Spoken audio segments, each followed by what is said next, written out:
विषय ज्वलंतपणे सगळ्यांच्या चर्चेत आहे तो म्हणजे चारकोप आणि कांदिवली त्या परिसरातले जे गणपती आहेत, मोठे मोठे गणपती आहेत, मग काही 14 फुटी 15 फुटी मला 18-20 फुटाचे पण आहेत, त्यांचं विसर्जन ह्या भाजपच्या सरकारच्या पोलिसांनी आणि महानगरपालिकेने ऐनवेळी रोखलं. मिरवणुकीत जाऊन विसर्जनाच्या दिवशी पोलिसांनी जे विसर्जन होतं, प्रस्तावित जे विसर्जन होतं ते रोखलं. आता कारण त्याच्यात अनेक येत आहेत. मी मुद्दामून एक दिवस आम्ही काही बोललो नव्हतो, काही प्रतिक्रिया दिली नव्हती, कारण आम्हाला वाटलं होतं की हे हिंदुत्ववादी सरकार ह्याच्यातून काहीतरी मध्य मार्ग काढेल. जे कारण आम्हाला सांगितलं जात आहे की 30 तारखेची एक इंटरिम ऑर्डर आहे हायकोर्टाची, आणि त्या 30 तारखेच्या ऑर्डरनुसार हे सगळं केलं जात आहे. मला वाटतं ह्याच्यात कुठे ना कुठेतरी हे भाजपचे जे राज्य सरकार आहे, जे आम्हाला स्वतः हिंदुत्ववादी सरकार म्हणून म्हणतं, ते कुठे ना कुठेतरी अपयशी ठरलेलं आहे.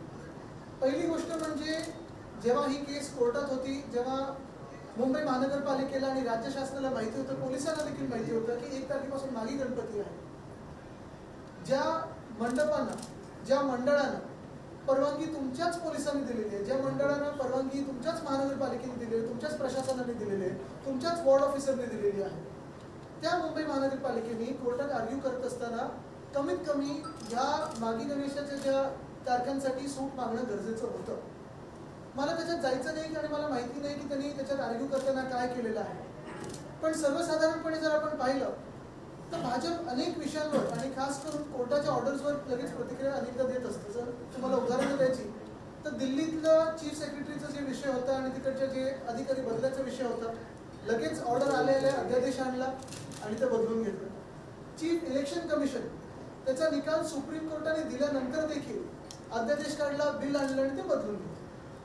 गोष्ट सांगण्याची ही आहे की ही इंटरिम ऑर्डर आल्यानंतर देखील आज 11वा दिवस आहे. म्हणजे तसं पाहायला गेलं त्या दिवसापासून मोजलं तर 12 दिवस 13 दिवस झाले असतील, कारण आज तारीख आहे आपण पाहताय 11. एक गोष्ट आहे की 30 जानेवारीला ही ऑर्डर आल्यानंतर पुढे काय तयारी केली मुंबई महानगरपालिकेने? या मंडळांची बैठक बोलवली होती का? पोलिसांनी मंडळांची बैठक बोलवली होती का? ज्यांना तुम्ही स्वतःच जे काही परवानगी असतात ते दिले आहे, तुम्ही बैठक तरी बोलवली होती का? पर्यायी योजना काही केली होती का? काल आम्ही पाहतोय सुनील प्रभूजी असतील, तिकडचे स्थानिक आमचे लोक असतील, गुडेकर ताई असतील, ह्या सगळ्यांनी लढा दिल्यानंतर म्युन्सिपल कमिशनरशी बोलून, प्रशासनाशी बोलून वगैरे कृत्रिम तलावात काहीतरी केला गेलं. पण त्या कृत्रिम तलावामध्ये खरंच एवढ्या मूर्त्या जाऊ शकतात का? दुसरी गोष्ट म्हणजे जे मी सांगतो ना सतत की भाजप ही हिंदुत्व नुसतं निवडणुकीपुरती वापरते, नंतर आम्हाला सगळ्यांना, आमच्या हिंदूंना असं वाटतं की आम्हाला फेकून देतं. त्याची 2-3 उदाहरणं ही आपल्या डोळ्यात देखत आहेतच. पहिलं म्हणजे गणपतीच्याच बाबतीत, गणपती बाप्पाच्याच बाबतीचं उदाहरण द्यायचं तर पहिलं उदाहरण हेच आहे की मागच्या सरकारच्या वेळी आपल्याला आठवत असेल 2023 साली की 22 साली जे सरवणकर ज्यांनी गणपती बाप्पाच्या मिरवणुकीत, जसं परवा आपण पाहतो जी अडवणूक झाली, तसंच ह्याच सरवणकरांनी, जे आमदार होते, एकनाथ शिंदेचे आमदार होते, त्यांनी मिरवणुकीवर बंदूक रोखली होती. त्यांनी पोलीस स्टेशनवर जाऊन गोळी चालवली. तत्कालीन गृहमंत्री जे आता मुख्यमंत्री ते सांगतात की गोळी चालली, पण कोणी चालवली हे मला माहिती नाही, त्याचा अजून अभ्यास चालू आहे. खरं तर सरवणकरांवर UAPA सारखा कायदा, अतिरेक्यांचा कायदा लागू झाला पाहिजे, कारण हिंदुत्व त्यांनी बंदूक रोखली होती. स्वतःला हिंदुत्ववादी सांगणारं सरकार, ह्याच सरकारने सरवणकरांना सिद्धिविनायक मंदिराच्या न्यासाचं अध्यक्ष केलं होतं.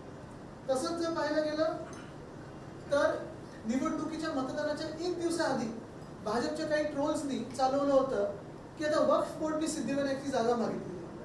म्हणजे एका बाजूला ज्यांनी बंदूक रोखली गणपती बाप्पाच्या मिरवणुकीवर, घाणेरड्या शब्दांचा वापर केला, पिता पुत्र दोघेही त्याच्यात, तर व्हिडिओमध्ये पण आहे, मला आपण सगळे तो व्हिडिओ दाखवलेला, त्यांना तुम्ही सिद्धिविनायकाचा अध्यक्ष करता, त्या न्यासाचे अध्यक्ष करता.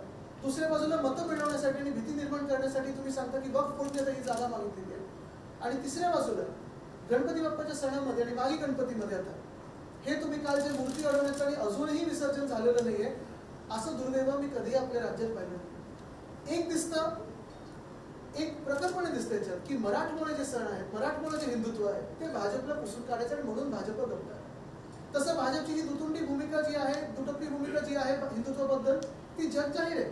इथे काही उदाहरणं माझ्याकडे आहेत ना, की बघा हीच बातमी आता 3 फेब्रुवारी 2025 ची, ही गोव्यामधली. एका बाजूला आम्हाला सांगतात की भाजप हिंदुत्ववादी आहे, पण Goa exporting beef to Middle East via Goa meat complex. गोव्यामध्ये मीट कॉम्प्लेक्स आहे जिथून इराक वगैरेला बीफ पाठवलं जातं. आणि ही भाजप आम्हाला हिंदुत्व शिकवायला निघाली. तसंच जर पाहायला गेलं तर दुसरी बातमी आहे, म्हणजे आपण गेलं पूर्ण वर्ष आपल्याच माध्यमातून ऐकत होतो की बांगलादेशमध्ये हिंदूंवर अत्याचार होत आहेत, हिंदूंना तिथे सतवलं जात आहे. पण त्याच बांगलादेश बरोबर ह्याच बीजेपीच्या बीसीसीआयनी क्रिकेट देशातून खेळून दाखवलं. त्याच बांगलादेशला ही आता पहिली बातमी तर 27 डिसेंबर 2024 ची, म्हणजे मागच्या काही एक महिन्यात 2 लाख टन बांगलादेशला आपण भात एक्सपोर्ट करतो, तांदूळ एक्सपोर्ट करतो. म्हणजे आपण पहा, एका बाजूला आपल्याला खेळवत राहायचं, आपण सारे हिंदू आपली मतं मिळवण्यासाठी भाजप आपल्या मनामध्ये भीती घालणार की आता बांगलादेशी आले, आता रोहिंग्या आले, आता अमुक झालं, आता बांगलादेशमध्ये तिथे काहीतरी होतंय. ते सगळं दाखवून आपल्याकडे हिंदू मुस्लिम दंगली करणार, ते सगळं करून आपल्याकडे वातावरण एकदम संवेदनशील करून ठेवणार, मतं मिळवणार. पण तिथे दुसऱ्या बाजूला बांगलादेशमध्ये क्रिकेट खेळणार, 2 लाख टनाचं तिथे तांदूळ पाठवणार. आज आपण पाहतोय ना, म्हणजे निवडणूक आली की परत एक विषय येतोच सगळीकडे की रोहिंग्या देशात घुसलेत, बांगलादेशी घुसलेत. जसं ट्रम्पनी पहिल्या दिवसापासून ते त्यांच्या देशात घुसलेले आता खरं तर आपल्या देशातले पाहिले असतील तर नागरिकांना वेड्या हातापाय घालून परत त्यांच्या विमानाने पाठवलं. कोलंबियासारखं आपण विमान पण नाही पाठवलं. तसं तुम्ही या गेल्या 10 वर्षांमध्ये या बांगलादेशच्या विषयावर राजकारण आणि आरोप सोडून कधीही केंद्र सरकारला ऍक्शन मोडमध्ये पाहिले का? किती बांगलादेशी परत पाठवले, किती विमानं बांगलादेशांची परत पाठवली, ट्रेननी पाठवली, विमानाने पाठवलं, चालत पाठवलं, काही असेल, पण पाठवताना पाहिलंय का? आणि हे सगळं होत असताना जे मी सांगितलं ना की कुठे ना कुठेतरी आता पुढचा मार्ग काय हे मुख्यमंत्र्यांनी आम्हाला सांगणं गरजेचं आहे. कारण आज हा विषय तर आहेच, म्हणजे हा लोकांसमोर विषय आहे की भाजपच्या राज्यामध्ये गणपती बाप्पाच्या मिरवणुकीला रोखलं गेलेलं आहे, विसर्जनापासून रोखलं गेलेलं आहे. आणि तसंच आता पुढचा प्रश्न हाच येणार आहे की जर हे माली गणेश उत्सव होत असेल तर गणपतीचं जेव्हा आपलं सण येईल तेव्हा मग मोठी मंडळं काय करणार आणि त्यांना तुम्ही काय नक्की मार्गदर्शन करणार आहे हे आम्हाला मुख्यमंत्र्यांकडूनच ऐकायचं आहे, दुसऱ्या कोणाकडून ऐकायचं नाही. आणि तुम्ही काय सांगितलं मंडळांना की तुम्ही तलावातच विसर्जन बघा, आम्ही काय मंडळांच्या अजूनही चर्चा सुरू आहे, त्यांच्यामध्ये चर्चा चालू आहे. अजूनही माझ्या कानावर जे येते ते पोलिसांकडून खूप दबाव आहे, डीसीपी वगैरे फोन करतात सतत की विसर्जन करा नाही तर कंटेम्पची केस टाकू, कंटेम्पची केस टाकू. हा देखील दबाव कशाला आणताय आणि कशासाठी आणताय तुम्ही? की त्या मंडळं कुठून बांगलादेशमधून आलेत का? तुमची भूमिका काय की आज विसर्जन? आमची भूमिका स्पष्ट आहे. पहिली गोष्ट म्हणजे कोर्टासमोर या सरकारने हा विषय मांडणं गरजेचं होतं की आता मागी गणेश आहे, इथे जर आम्हाला सूट द्या. दुसरी गोष्ट म्हणजे मुख्यमंत्र्यांनी ह्या मंडळाला बोलून घेतलंय का ऐकायला? पोलिसांच्या वतीने ते दबाव टाकतात, पोलिसांच्या माध्यमातून दबाव टाकतात, स्वतः कधी ऐकणार आहे? जे जगभर फिरत असतात, देशभरात फिरत असतात, मग कुठचं इकॉनॉमिक काउन्सिल असेल तसं असेल, तिथे हिंदुत्वाबद्दल बोलतात, पण आपल्याच राज्यामध्ये हिंदू सण साजरे होऊ शकत नाही, विसर्जन नीट होऊ शकत नाही. याच्याबद्दल मग काय बोलणार? बघा, तुम्हाला सांगतो मार्ग निघू शकतो याच्यातून, पण चर्चा तर करा, बोलून तर घ्या. या उपनगरात 2-2 पालकमंत्री आहेत, एक सोडा 2-2 पालकमंत्री आहेत, दिसतात का कुठे? थोड्या वेळात निघेल, तुम्ही काय आव्हान? आमचा तर पाठिंबा आहेच. पण तुम्हाला अजून एक सांगतो, बघा ह्याच्यात एक गोष्ट मान्य आहे की दुसऱ्या दिवशी जी आपण पाहतो जे गणपती बाप्पाचं जे आपण विसर्जनाच्या नंतरचे चित्र पाहतो ते दुःखदायी असतं, दुर्दैवी असतं. पण ह्या सगळ्या गोष्टी ज्या आहेत ना, मग तुम्ही पर्यावरणाबद्दल बोला, तुम्ही जे काही विषय तिकडे असतो नंतर कसं ते मूर्तीची वातात होते, हे सगळ्या गोष्टी आहेत. पण ह्याच्यातून मार्ग काढायला तुम्हाला त्यांच्यासोबत चर्चा तर केली पाहिजे. जसं गणपतीच्या आधी सगळ्या मंडळांना बोलवून महानगरपालिका चर्चा करते तशी केली होती का? 30 तारखेची इंटरिम ऑर्डर बद्दल तुम्ही सांगितलं होतं का त्यांना? काहीतरी माध्यम काढायला पाहिजे, मध्यमार्ग काढायला पाहिजे, कोर्टासमोर मांडा की हे विसर्जन होऊन जाऊ द्या, आम्ही सगळ्यांना घेऊन बसतो. पूर्ण बहुमत सरकार आहे, त्यामुळे कुठेतरी गांभीर्य कमी झालं हिंदूंचे. नाही, मी तुम्हाला एकच सांगतो, भाजपचं पूर्ण बहुमत असू दे, अर्ध बहुमत असू दे, हिंदूंचा वापर फक्त निवडणुकीसाठी करतं भाजप, इतर वेळी करत नाही. सर, काल पालकमंत्री एकनाथ शिंदे यांनी खरं तर स्वतःहून सर्व मंडळांना भेटीसाठी बोललं होतं, परंतु तब्येतबरीने हे कारण देऊन त्यांची भेट नाकारली. निश्चितपणे, कारण त्यांना माहिती की ज्यांच्या हातात खरी काही पावर आहे त्यांच्याकडे जातील ना ते. ज्यांना त्यांच्याच समितीमधून डावलतात त्यांच्याकडे कशाला जातील? सर, हिंदी में बताइए. तुम्ही बद्दल बोलतायत, या नियमांमध्ये बदल करून आपत्ती व्यवस्थापन समितीत एकनाथ शिंदेना परत आणण्याचा गावाला जायची धमकी दिली असेल. नाही, पण आधी ते नव्हते, म्हणजे गावाला जायची धमकी दिली असेल म्हणून घेतलं असेल परत. पण आधी डावललं ना, हे सत्य गोष्ट आहे ना. पालकमंत्री पदावरून पण वाद आहे. डीपीडीसीची बैठक झाली रायगडच्या, तिथेही तिन्ही नेते उपस्थित नव्हते. अतिशय दुर्दैवी आहे की एका महिला मंत्र्याच्या हाताखाली त्यांना काम करायचं नाहीये. अतिशय दुर्दैवी आहे. आणि तसं पाहायला गेलं तर युवा मंत्री आहे, महिला मंत्री आहे, त्यापेक्षा नेमले कोणी तुमच्याच सरकारने नेमले ना की आम्ही नेमून दिले त्यांना. पण हा जो एक आगाऊपणा पण आणि इगोसेंट्रिकपणा जो आहे ना त्यांचा एकनाथ शिंदे गटाचा, तोच मला वाटतं भाजप आता त्यांना बाजूला ठेवायचा प्रयत्न करत आहे. कारण लोकांना दिसतं हे भांडणं काही जनतेच्या सेवेसाठी नाही आहेत, ही भांडणं सगळी स्वतःच्या स्वार्थासाठी आहेत.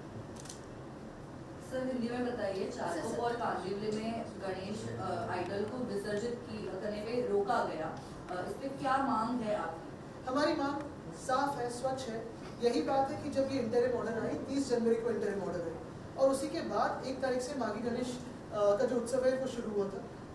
परसों विसर्जन को रोका गया और इसमें दुर्भाग्यपूर्ण चीज यही है कि ये जो भाजपा खुद को हिंदुत्ववादी कहती है सिर्फ चुनाव के दरमियान, हिंदुओं का इस्तेमाल भाजपा सिर्फ चुनाव के लिए करती है, अदरवाइज हिंदू की तरफ देखती भी नहीं. इसमें बहुत सारे उदाहरण हैं, लेकिन सबसे पहला और प्रथम उदाहरण यही रहेगा कि विसर्जन को रोका गया. आज भी पुलिस का इस्तेमाल करके धमकियां दे रहे, दबाव डाल रहे कि विसर्जन कीजिए, वो भी आर्टिफिशियल पॉन्ड में कीजिए. बात स्पष्ट है. इंटरिम ऑर्डर 30 जनवरी को आए, जिन्होंने इन्हीं मंडलों को परमिशन दिए, फिर वो पुलिस हो या फिर बीएमसी हो, क्या वो बात नहीं कर सकती थी इन मंडलों से? क्या वो कोर्ट के सामने ये इशू नहीं रख सकती थी कि अभी ये उत्सव जारी है, इसके बाद हमें इस पे निकाल लेने दीजिए? तो ये सारे मामले तो है. और यही भाजपा जो हमें कहती है कि हम हिंदुत्ववादी है, इसी भाजपा ने जिस बांग्लादेश में हिंदुओं पे अत्याचार हो रहे हैं, उसी बांग्लादेश को 2 लाख टन का चावल भेजा गया, उसी बांग्लादेश के साथ क्रिकेट खेला. ये जो भाजपा हमें कहती है कि हम हिंदुत्ववादी है, उसी भाजपा के राज्य में गोवा से इराक को बीफ एक्सपोर्ट हो रहा है. यही भाजपा का हिंदुत्व है, सिर्फ चुनावी हिंदुत्व. सर ते तानाजी सावंतचा मुलगा डिप्रेशन मध्ये होता, मग बँकॉकला निघाला. तानाजी सावंत यांची अभिजातला फक्त त्याने लक्षणाचा गैरवापर करून वेटीस धरल्यासारखं वाटतं का? काय एक शेर तो दुसरा सव्वा शेर, एक गुजरातला पळाले, दुसरे बँकॉकला पळाले. एक तर काय त्यांचे नेते पण असेच गावाला पळत असतात ना, ते सगळं रुसून बिसून पण जास्ती मनातलं माझ्या ओळखून घ्या, मला बोलायला लावू नका ना तर कोणती हेडलाईन होईल. शिवसेना एकनाथ शिंदे नेताओं ने ये सवाल उठाया है कि उनको पीएमपीएस अपॉइंट नहीं करने दे रहा है. वो सीएम ने कहा है कि गुड कैरेक्टर नॉर्थ तरफ पीएमपीएस आप अपॉइंट कर सकते हैं. अभी गुड कैरेक्टर की भाजपा की क्या परिभाषा है वो भी जानना पड़ेगी, क्योंकि वॉशिंग मशीन में क्या गुड कैरेक्टर होता है वो भी एक है. लेकिन गुड कैरेक्टर के इस पे एक मंत्री को तो बाहर किया है, यूनिफॉर्म के स्कैम में लटके हुए थे. बहुत सारे अभी हो जाएंगे, आगे आगे देखिए क्या होता है. नाराज आपको लगता है एकनाथ शिंदे बीजेपी में नहीं बन रही है सीट या बिग ये चेहरा देख के तो वैसे कुछ हाव भाव में भी बदले ही नहीं है, तो लेकिन गाँव जाएंगे तो पता चलेगा. लेकिन मैं बात आपको यही वापस लाना चाहता हूँ कि जो कल विसर्जन के दरमियान जो भी नोकझोंक हुई, जो पुलिस ने रुकाया ये विसर्जन होते हुए, और दुर्भाग्यपूर्ण चीज यही है कि भाजपा इस पे चुप. Sir, you have been to foreign countries. You may have watched stand-up comedy. Few days back, India's Got Latent show was aired, and there's obscene language that's used about parental intercourse. What do you think of that? I think the obscene language is really very crass and uncalled for. The government must act and should act. But along with that, there is a so-called actor in Pune also who has used obscene language against Chhatrapati Shivaji Maharaj. He's also used obscene language against Mahamana Dr. Babasaheb Ambedkar. First, that man also should be arrested and shown what talking like this brings you in terms of your fate. But what do you think of freedom of speech being given a reason? I think firstly, freedom of speech also should be given to the people of Manipur who have suffered for the past 2 years, and nobody asked anything out of the Chief Minister of Manipur till he was made to resign yesterday. Apart from that, yes, freedom of speech has its liberties and restrictions, and the government must act in accordance with the constitution. Sir मराठीमध्ये सांगा की India's got latent मध्ये ज्या भाषेचा वापर करण्यात तेच आला तो पळाले नव्हते ना परोकार चार्टरनी. सर सत्ताधारी नेत्यांच्या मुलाला शोधण्यासाठी ज्याप्रमाणे महाराष्ट्रापासून दिल्लीची यंत्रणा कामाला लागली जनतेने पाहिलं, मात्र मुंबई असो किंवा महाराष्ट्रातील शेतकऱ्यांचे प्रश्न असो नाही आता कोण हे सापडलं का पोलिसांना? जे तिकडचे नमिताताई ओरडत आहेत, जे 10 जी ओरडत आहेत, आज पाहते पण बीड पूर्ण आक्रोश करत आहे. सगळे पुरावे असताना देखील मंत्रिमंडळात काही हालचाल होत नाही. परभणीत देखील तसाच आक्रोश होत आहे. आणि दुर्दैव असं आहे की मुख्यमंत्री काहीच बोलत नाही त्याच्यावर. अंजली दमन एवढे पुरावे देत आहेत. सगळे देतात ना, पण सरकारला काही फरक पडतोय का? ठीक आहे. एक महत्वाचं असं तुम्ही सांगितलं ना की आम्हाला भाजपकडून ही अपेक्षा असेल आणि मुख्यमंत्र्यांकडून ही अपेक्षा असेल की पुढे पुढे आता जेव्हा गणपतीचं सण येईल तेव्हा मग हे पीओपीचं काय करणार, आणि सगळ्यात महत्वाचं म्हणजे मध्य मार्ग काय. आता हे विसर्जनाला जे अडवून ठेवलेलं आहे आपण आणि जे दबाव चालू आहे त्यांच्यावर, जे काही डीसीपींकडून असेल एसीपींकडून फोन वगैरे असेल ते कधी बंद होणार आणि मुख्यमंत्री कधी फोन करणार? धन्यवाद. Sir, US president has signed a MOU. This is related Adani, sir. मराठीत राहिलो. Sir, please have your please. Marathi कलाकार सोलापूरकर यांनी ज्या प्रकारे वक्तव्य केली, नाही, पहिलं अशा विकृत काही विचारांना झेल दाखवणं गरजेचं आहे. मग ते छत्रपती शिवाजी महाराजांबद्दल असं बोलणं असेल किंवा डॉक्टर बाबासाहेब आंबेडकरांबद्दल बोलणं असेल. एक महाराष्ट्राचं आराध्य दैवत आहे, दुसरं महामानव आहे ज्यांनी आपल्याला स्वराज्य दाखवलं आणि संविधान काय असतं हे दिलं. आणि हे सगळं होत असताना कोणीतरी असं टीव्हीवरून बोलू शकतो आणि त्याच्यावर काहीच कारवाई होत नाही. काही महाराष्ट्र सरकार झोपलं आहे का की बहुमतात एवढं व्यस्त आहे आणि त्यांच्या स्वतःच्या भांडणात आणि ते काय मालकमंत्री बंगला गाडी दिवे लाल दिवेमध्ये एवढं व्यस्त आहे की छत्रपती शिवरायांचं आणि महामानव डॉक्टर बाबासाहेब आंबेडकरांचा पण अपमान आता त्यांना दिसत नाही. सर, यूएस गवर्नमेंट ने डोनाल्ड ट्रंप ने एक एग्जीक्यूटिव ऑर्डर पास किया है जिसके अंडर पहले अदानी जी के अगेंस्ट जो भी एक फेडरल क्राइम जिसमें इंडाइटमेंट है उसमें, कोर्ट की इंडाइटमेंट, लेकिन एक शब्द दिखाया नहीं अगर कुछ बात करूँ तो अभी उसमें चेंजेस किए गए हैं जिसकी वजह से Adani is going to be benefited from and the stocks have already अभी बीन कोई शॉर्ट. गया शायद वहाँ निगोशिएशन के लिए, तो देखते हैं. एबीपी माझा, उघडा डोळे बघा नीट.